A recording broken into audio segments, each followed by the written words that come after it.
Ever since Freud came out with his psychodynamic theory, it's been quite popular to blame the parents for everything. This idea that juvenile delinquency is the result of poor parenting has led to an ever-increasing range of interventions to encourage parents to be more responsible. As these interventions have failed, the tone has changed from advise and assist through shame and humiliate into demand and punish. The question we're going to ask today is, does the data support demand and punish, shame and humiliate, even advise and assist?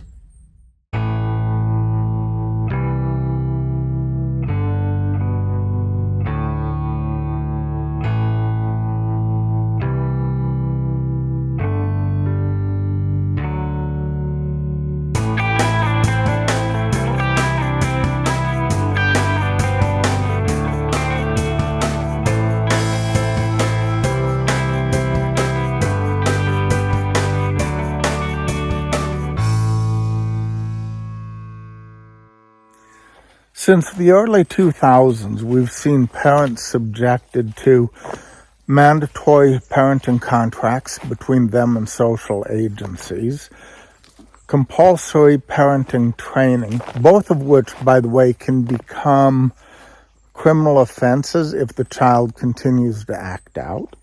We've seen parents fined for the behavior of their children. Several states have now enacted laws that say that the parent can be held both criminally and civilly liable for the actions of their children. And a couple of states have even sent parents to prison for the actions of their children. We saw this twice in 2024 alone. Collins, Cox, and Leonard describe this progression from advise and assist to demand and punish as a continuation in the criminalization of inadequate parenting.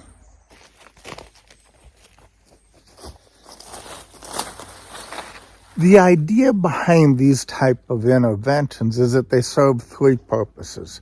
The first one is it's retribution against a parent. You can't really punish a child that much, so take retribution against a parent. The second one is that it's coercion for the parents to coerce them to make sure their children don't get out of control again. And the last one is that it's a very powerful threat or warning for other parents not to let their children get out of control. So the question before us today is, does the data support this type of intervention? Fortunately, there's no shortage of research in this field. Many social scientists have researched the family and specifically the parental roles in trying to determine how to increase school performance and decrease juvenile delinquency. Most of these have focused on family dynamics and interactions. Let's look at a couple of those, shall we? Several studies have compared dual-parent homes versus single-parent homes, and what they've usually found was that single-parent homes have a much higher likelihood of having juvenile delinquent or juvenile drug-addicted children. Interestingly, single-father homes have a much lower incidence of that than single-mother homes do. But they also discovered that even in homes with both parents living at home with the children, active and involved in the children's lives, it is still not uncommon to have juvenile delinquent or drug-addicted children. Graham and Bowling also did an interesting study. They discovered that children with weak parental supervision were twice as likely as were children with strong parental supervision to engage in juvenile delinquent or drug use behavior. But there's two things I want you to keep in mind about the Graham-Bowling study. The first is it came under immediate criticism for the way it was done. Most professionals had serious concerns with it. The other one to think about, though, is this. The premise being that poor parenting is the cause of juvenile delinquency falls short when you remember that children were twice as likely to engage in drug use behavior if they had weak supervision than were children with strong supervision. That still means that 1/3 of the children who engaged in delinquent behavior and drug use had strong parental supervision. Gottfredson and Hirsch put forth the idea that juvenile delinquency and associated drug use was probably caused by poor self-control and inadequate socialization. And there probably is a lot of truth in that statement, by the way. However, then they went on to say that the cause of poor self-control and poor socialization or inadequate socialization was poor parenting rather than peer pressure. They put forth no evidence to support that, but there's 3 things that we need to keep in mind about Gottfredson and Hirsch's argument. The first is that whenever you build your theory or your argument based on someone else's theory, as soon as their theory is disproven, your whole theory crumbles. It's no good. And Freud's psychodynamic theory, which is their cornerstone of their theory, their argument, was disproven long ago. So that's gone. The second is we now know that peers, their friends, have a lot more influence in adolescence than we ever before gave them credit for. We know that they're a very powerful influence. And the third is this. Parents do not usually change their style. Who I am, whether I'm a disciplinarian, an authoritarian, a liberal, or whatever you want to classify me as, that's the same parent I am to my eldest child and my youngest child. I might treat my sons different than my daughters, but pretty much I'm going to be pretty consistent even between how I interact with them. The flavor might change, but who I am does not change.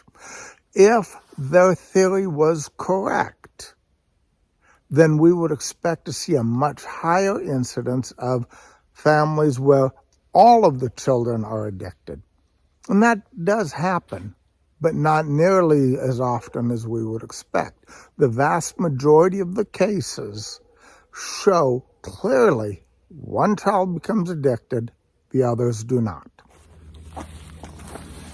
Even economists have studied family functioning in the terms of juvenile delinquency, and one of the earliest examples is probably Becker in 1974. He came out with his rotten kid theory. Basically what this theory was that as if you have a rotten kid, as you shift your resources and time and money towards him when he behaves well and away from him when he behaves poorly, his own natural greed will drive him to becoming a better performing kid. It did not work as well in real life as it did in theory. And you remember how in a previous video we talked about when researchers get together and they have a theory and the evidence doesn't match it, they have a hard time letting go of that theory? Well, the same was true of Becker. So instead of relooking his theory, he expanded it to include the whole family. By 1989, his entire theory was disproven, but its ghost, like all of the other theories I've talked about today, still continue to haunt us. In the end, I find myself having to agree with Colin Cox and Leonard, who stated that while there is some evidence that might support the targeting of parents, in the end, it is almost irrelevant because there's broad agreement between academics and practitioners that targeting parents has much more to do with political success or political correctness than it does the efficacy of such practices. I'd like to take this opportunity to compare societies blame the parents model versus Scripture. Scripture tells us clearly that as parents, we have the duty to raise our children the best way that we can. But that once they hit the age of accountability, once they know right from wrong, they are responsible for their own sins. We still have to advise them, guide them, discipline them, do whatever we can to keep them on the right path. But in the end, they make their own decision and they pay the penalty for it. So let me ask you, what do you find a more satisfactory answer for what's going on? Societies blame the parents for someone else's actions, or Scripture, do the best you can, but in the end, they're accountable for their own actions. What works best for you? I do hope that you found this video helpful. If you did, please consider clicking the thumbs up to let people know that you found it helpful.